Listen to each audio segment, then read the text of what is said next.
বিমানবন্দরে আজকে এতটাই যানজট যে কোনো গাড়ি চলাচল করতে পারছে না। সব গাড়ি স্থবির হয়ে আছে দীর্ঘ সময় ধরে, একেবারে স্থবির অবস্থা, নজিরবিহীন ঘটনা।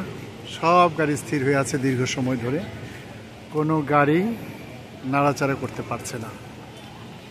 এ হচ্ছে আমাদের হযরত শাহজালাল আন্তর্জাতিক বিমানবন্দর ঢাকার আজকের অবস্থা।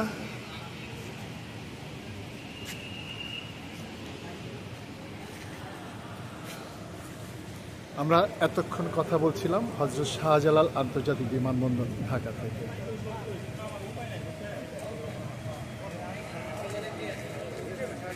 হযরত শাহজালাল আন্তর্জাতিক বিমানবন্দর থেকে আমাদের আজকের অবস্থা।